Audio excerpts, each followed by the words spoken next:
Assalamualaikum warahmatullahi wabarakatuh. Saya Maiza Meriatun, NIM 18032 dari EPP kelas B.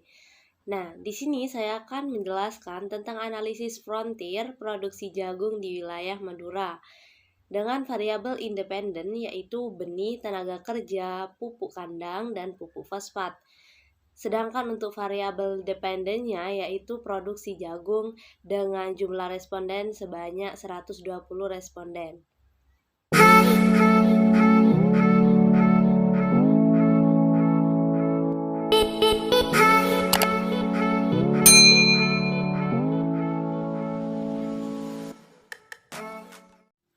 Ya, selanjutnya ini adalah tabulasi data, di mana tabel yang sebelah kiri adalah data mentahnya, dan untuk yang sebelah kanan adalah data yang sudah dilenkan.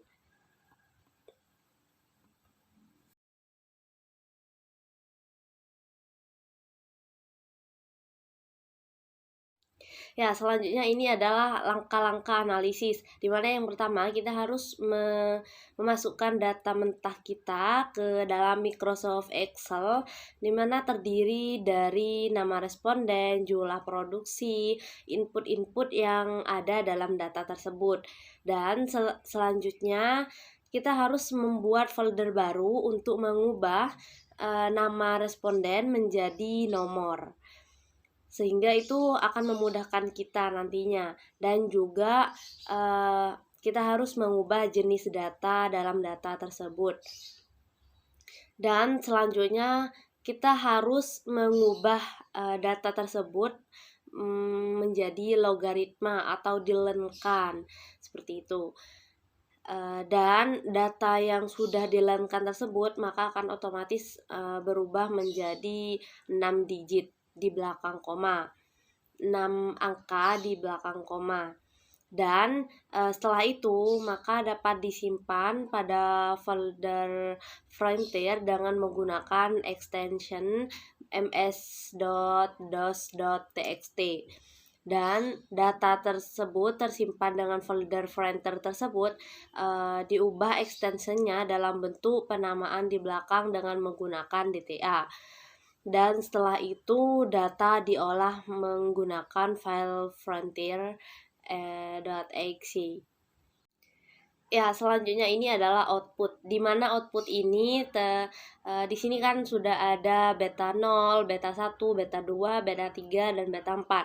Di mana untuk beta 1 sendiri adalah variabel independen yaitu benih, dan beta 2 adalah variabel tenaga kerja, beta 3 adalah pupuk kandang, dan beta 4 adalah pupuk fosfat.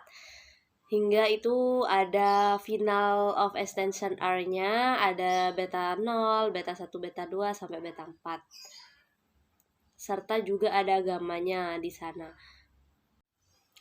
Selanjutnya adalah memprediksi atau estimasi persamaan fungsi Kaplan-Glass frontier stokastik. Sedangkan fungsi produksi LS-nya yaitu YI sama dengan alpha plus AJX IJ plus EI, dimana YI sama dengan alfanya diperoleh dari output pada DLS estimate R pada koefisien beta 0. Dan saya akan menghitung ke dalam Excel terlebih dahulu dengan rumus sama dengan EXP dalam kurung koefisien beta 0-nya yaitu sebesar 0,41984,310 dalam kurung selanjutnya enter.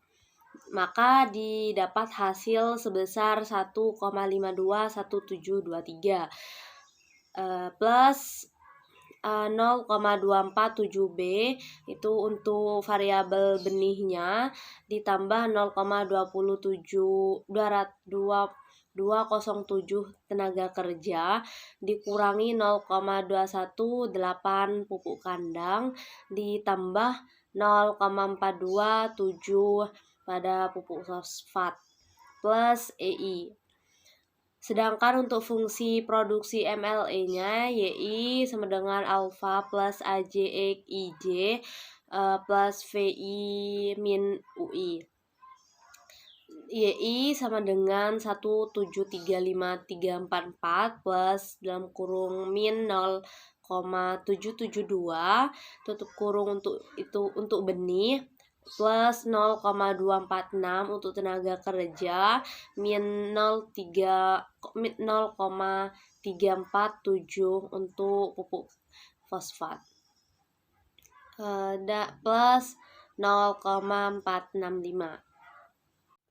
Selanjutnya adalah interpretasi nilai LR. Hipotesanya yaitu H0 sama dengan di lapang tidak ada kasus inefisiensi.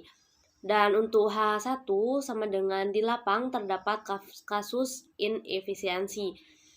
Ketika nilai LR ditemukan 0,694 dan with number of restriction sama dengan 2 serta taraf kesalahan 5%, maka dapat ditemukan nilai kode palmnya sebesar 2,090. Berarti hal itu menunjukkan bahwa nilai LR kurang dari nilai kode palmnya, artinya bahwa dalam analisis ini di lapang terdapat kasus inefisiensi atau tolak H0. Selanjutnya yaitu menghitung nilai gamma. T hitung sama dengan 0,1253284E plus 02 atau 12,53. Sedangkan untuk T tabel sama dengan tin V dalam kurung 0,05, 116. Sehingga hasilnya 1,98063 dengan alfa 5%.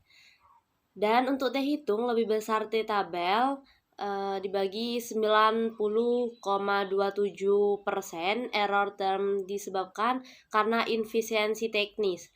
Ketidakmampuan petani dalam menghasilkan produktivitas tinggi itu disebabkan karena 90,27% yang disebabkan karena inefisiensi teknis. Sedangkan sisanya sebesar 9,73% yang disebabkan karena adanya kesalahan resiko. Interpretasi selanjutnya yaitu X1 sama dengan benih, di mana T rasionya sebesar min 0,803 dan kurang dari T tabel sebesar 1,980. Dinyatakan tidak signifikan, artinya nilai beta benihnya tidak berpengaruh terhadap produksi jagung atau input X1 atau benih tidak mempengaruhi peningkatan atau penurunan produksi. Yang kedua, untuk X2 tenaga kerja T rasionya sebesar 0,294 di mana kurang dari T tabel sebesar 1,980 dinyatakan tidak signifikan, artinya nilai beta tidak berpengaruh terhadap produksi jagung atau input X2 karena tenaga kerja tidak mempengaruhi peningkatan atau penurunan produksi. Untuk X3 yaitu pupuk kandang, T rasionya sebesar min 0,252 kurang dari T tabel yaitu sebesar 1,980 dinyatakan tidak signifikan, artinya nilai beta pupuk kandang tidak berpengaruh terhadap produksi jagung atau input X3 karena pupuk kandang tidak mempengaruhi peningkatan atau penurunan produksi. Selanjutnya untuk X4 pada pupuk Ponska, T rasionya sebesar 0,393 kurang dari T tabel yaitu sebesar 1,980 dinyatakan tidak signifikan, artinya nilai beta Ponska berpengaruh terhadap produksi atau input tidak berpengaruh terhadap produksi atau input X4 karena pupuk Ponska tidak mempengaruhi peningkatan atau penurunan produksi. Selanjutnya ini adalah tingkat efisiensi teknis yang diperoleh dari output. Selanjutnya adalah interpretasi kategori efisiensi nilai estimate lebih besar dari 0,8. Berdasarkan dari data 120 responden, rata-rata petani jagung secara teknis tidak efisien. Karena hal ini dibuktikan dari nilai rata-rata efisiensi petani yang ditemukan sebesar 0,6342 24996 EE plus 00. Jadi secara keseluruhan responden mempunyai nilai tingkat efisiensi terendah dan tertinggi sebagai berikut. Sedangkan untuk responden petani jagung tertinggi yaitu pada responden ke-58.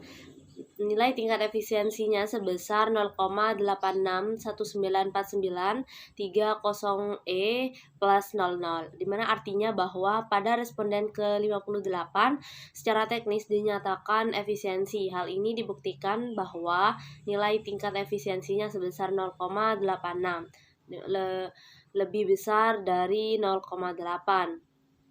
Sedangkan untuk responden petani jagung terendah yaitu pada responden ke-111, nilai tingkat efisiensinya sebesar 0,1825332 E plus 00, artinya bahwa pada responden ke-111 ini secara teknis dikatakan tidak efisien.